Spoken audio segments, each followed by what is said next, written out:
Oui, Monsieur le Président, chers collègues, quelques mots rapides. D'abord pour ne pas alourdir le débat, puis pour vous épargner ma voix qui a anticipé les fêtes.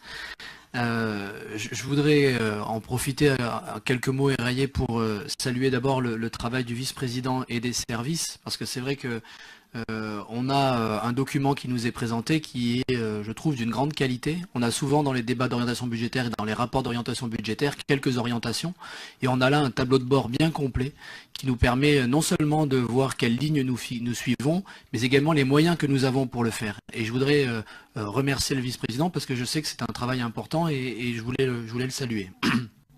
Je voudrais également saluer la méthode qui est la nôtre. Parce qu'effectivement, dans le cadre d'un rapport d'orientation budgétaire, on peut ne pas être très exigeant.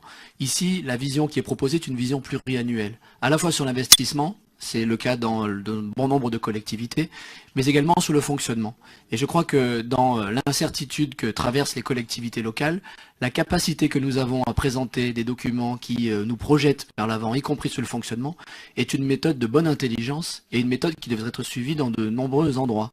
Et il me semble que la manière dont c'est abordé est gage, encore une fois, de sérieux et de transparence. Et quand j'évoque la transparence, je le fais à bon escient parce que ici, je crois qu'on ne cache rien, on ne met rien sous le tapis et les difficultés sont évoquées, abordées et nous essayons de nous y confronter et d'y répondre plutôt que de cacher, encore une fois, sous le tapis des sujets qui pourraient être difficiles. Et je crois qu'il n'y a pas cette volonté-là.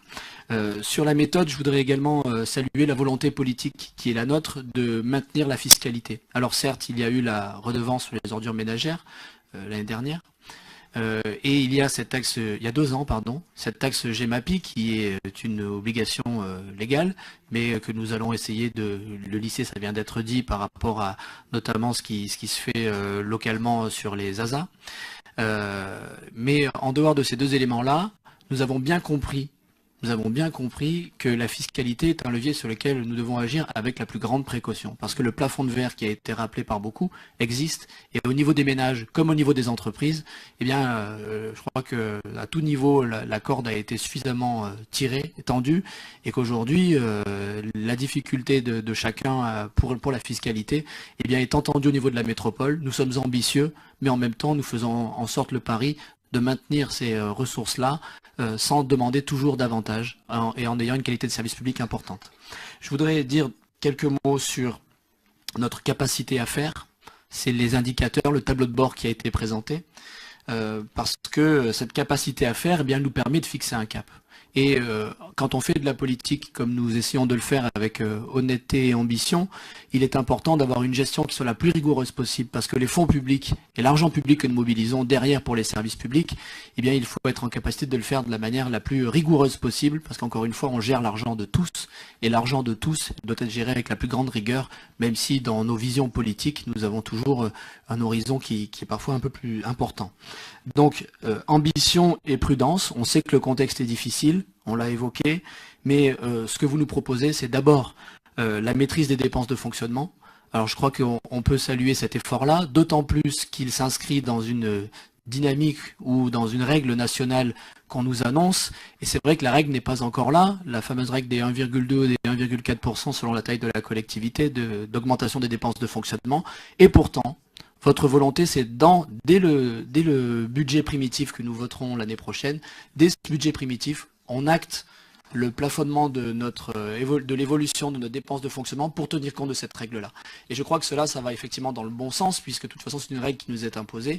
Et si nous voulons continuer à bénéficier de dotations de l'État, eh bien, il faut se conformer à cette règle-là. Donc, je voudrais saluer cette volonté de s'y conformer, en notant quelques difficultés qui vont se poser à nous, notamment sur la question de la masse salariale, qui compte beaucoup dans nos dépenses de fonctionnement, et sur lequel nous sommes très attachés au travail de nos agents. Nous aurons une réflexion à mener, nous en parlerons peut-être tout à l'heure, sur la question de l'organisation du travail, qui doit peut-être nous permettre également d'avoir des marges de manœuvre financières importantes. Donc je mets, et le groupe PASC met ce point de débat et l'inscrit parce que c'est un sujet important. Ce qui est important également, c'est l'investissement fort. Je crois que c'est essentiel de rappeler que la métropole va rester la collectivité qui investit le plus par habitant. Et ça a du sens parce que quand on prétend défendre l'activité économique, eh bien on le fait aussi à travers les marchés et à travers le soutien qu'on apporte aux entreprises parce qu'elles font le service métropolitain sur un certain nombre d'investissements que nous projetons. Alors vous savez, on a le Rondo qui s'annonce, mais il y a également Aquapol, un certain nombre de sujets sur lesquels nous sommes extrêmement en avant, et l'investissement reste maintenu, il reste très fort. L'endettement est maîtrisé et stabilisé, c'est ce que vous nous proposerez lors de ce projet.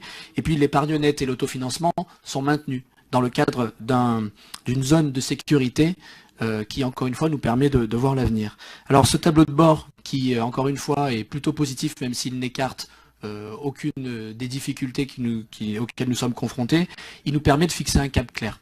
Et le cap clair, c'est le service public, c'est l'action en direction des métropolitains, et c'est la préparation de l'avenir.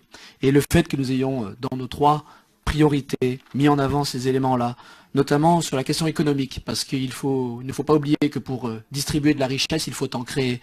Et notre volonté de soutenir l'économie, les économies, serais-je tenté de dire, et pas seulement les économies de pointe qu'on peut connaître sur notre territoire, mais également l'agriculture, l'artisanat, le commerce. C'est une volonté forte, et je suis heureux qu'elle se manifeste, qu'elle se traduise d'un point de vue budgétaire.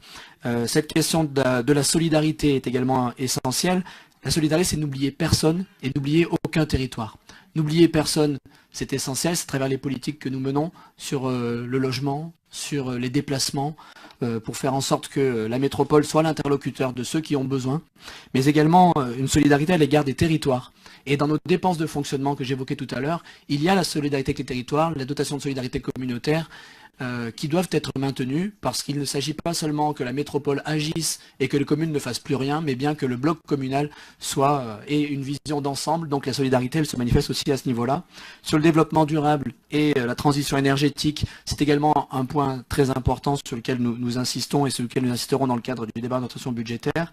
Et à travers le PLH, à travers le travail que nous faisons sur Murmure, à travers Biopol, qui sera un investissement massif et d'avenir, nous montrons encore une fois que ces priorités, elles ne sont pas que des mots, mais aussi des moyens sonnants et trébuchants que nous mettons à disposition, et que nous prenons nos responsabilités sur cet investissement-là.